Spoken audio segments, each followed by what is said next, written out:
And welcome back. Beautiful shot if you're watching on Comcast Sportsnet of downtown Portland. Trail Blazers taking on Golden State on Thursday night as the exhibition season rolls on. Exhibition season game number 1 last night went to overtime. Sacramento won it 109-105. Mike Baird back with Mike Rice and Jason Quick of the Oregonian for a couple of more weeks, but then the Blazers Insider on Comcast Sportsnet.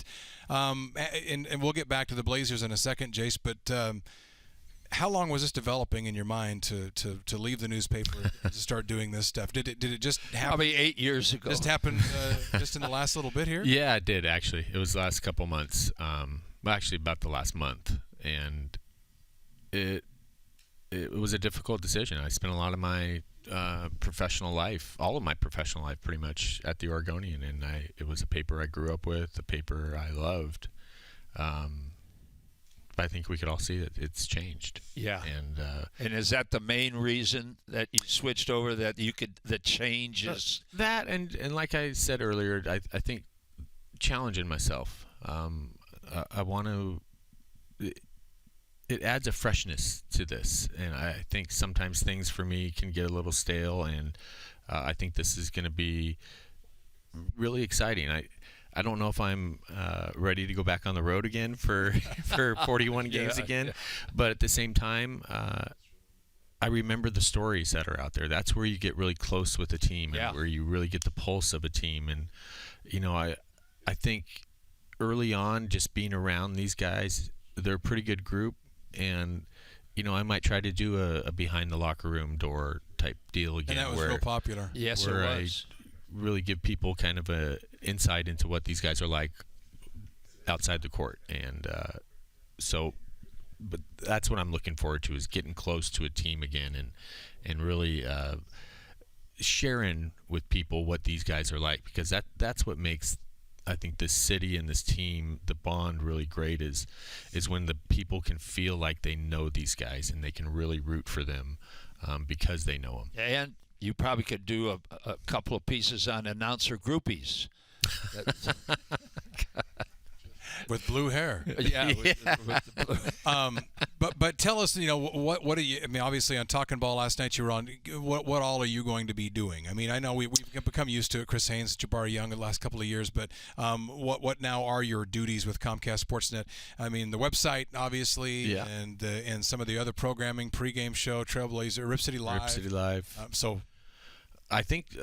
I'm still learning, actually, Mike, what all is going to be asked of me, but I will be writing, and I'll be appearing on the pregame show, post-game show. Yeah, it's his phone. And but one of the groupies. Yeah. But I still want to. At my core, I'm a writer and I'm a storyteller, and I want to help form that bond, like I was talking about, between the players and the fans, and let them give a window into these players' lives, and also just the feel of what's going on with the team, the ups and downs.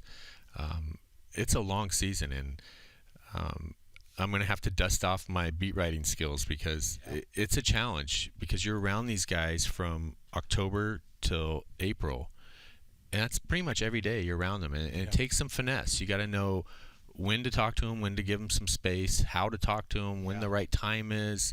I remember with Brandon. Who's been the toughest for you in all your years as a Blazer? Rasheed Wallace. Rasheed. I was waiting for that. Yeah, but I remember Brandon Roy. He was so great to the media, and we would just drill him every day. Every day we'd be hitting him, and you could sense that he needed to break a time off. And so there'd be times when I'd just say, you know what, Brandon, I don't need you. Just go into the locker room. And I think Damian Lillard is a lot like that. Damian's the most similar player to Brandon Roy from a media standpoint, as far as his availability, his thoughtful answers, the way he gets what we need. Yeah. And he listens to questions. Absolutely. And it actually answers the questions that you ask. And he's there every game until the last question. Doesn't cut people off, gives thoughtful questions. He's remarkable. So, I think Casey and Joe and them, I think I've heard them say, Damien can have a day off today from practice. He doesn't have to come out and talk to us. And it's that type of stuff as a beat writer that you have to finesse and get to know these guys, when they're approachable, when they're in a mood to be joked around with, when to bring up some sensitive stuff. So that'll be fun for me again. Congratulations on the move. Thanks. We look forward to it. I know Comcast So do I. Sportsnet is very happy about it. Big get for them, and we'll keep you company on the road. Yeah, it'll be fun. Okay, Jace. Okay, Jason guys. Quick of Comcast Sportsnet Northwest. A couple more weeks with the Oregonian and then full-time. So I guess you'll be doing both things full-time for a while. But we'll come back. Casey Holdall will join us, Trailblazers Insider on trailblazers.com and forwardcenter.net when we come back. She.